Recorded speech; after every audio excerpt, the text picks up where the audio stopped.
కర్నూలు జిల్లా మంత్రాలయం నియోజకవర్గంలో పత్తి కొనుగోలులో అక్రమాలు వెలుగుచూశాయి. గత నెల రోజులుగా నియోజకవర్గంలోని 4 మండలాల గ్రామాల్లో మహారాష్ట్రకు చెందిన కొంతమంది వ్యాపారులు రైతుల వద్ద అతి తక్కువ ధరకు పత్తిని కొనుగోలు చేసి ఇతర రాష్ట్రాలకు తరలిస్తున్నారని రైతులు ఆరోపిస్తున్నారు.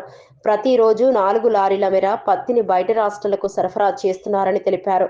బుధవారం పత్తిని కొనుగోలు చేసి తూకం వేసే సమయంలో యంత్రంలో లాక్ బటన్ ద్వారా మోసం చేస్తున్నట్టు రైతులకు అనుమానం వచ్చింది.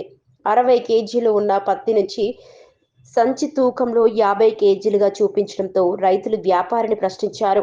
ఈ సమయంలో మహారాష్ట్రకు చెందిన వ్యాపారులు అక్కడే ఉన్న లారీతో పాటు పత్తిని వదిలి పరారయ్యారని రైతులు చెప్పారు. వెంటనే రైతులు పోలీసులకు సమాచారం ఇవ్వడంతో పోలీసులు సంఘటన స్థలానికి చేరుకొని విచారణ చేపట్టారు. లాయర్ గీర్ మొత్తం అంతా ఇడిచి ఎక్కడెక్కడ పరారైపోయాడు సార్. ఇంక మొత్తము ఈ నేల రైతులు కూడా అంత తిక్కు నేలలో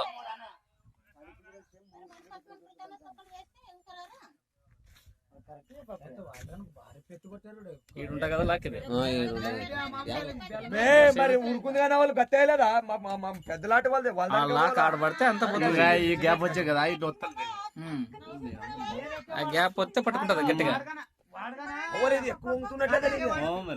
ఈ నాయలు తిక్కు నాయలు మరి ఇంకో నాయలు అందుకే రేటు 7,500 7,700 పెడతారు.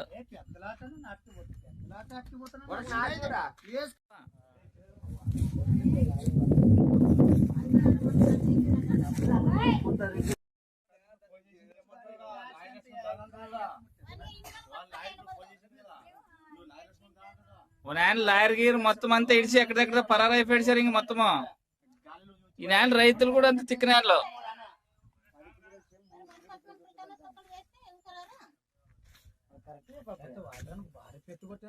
ఈడుంటా కదా లాక్కిది మరి ఊరుకుంది కానీ వాళ్ళు గట్టేయలేదా పెద్దలాంటి వాళ్ళు లాక్ ఆడబడితే అంత ఈ గ్యాప్ వచ్చే కదా ఇటు వస్తుంది. ఆ గ్యాప్ వస్తే పట్టుకుంటది గట్టిగా.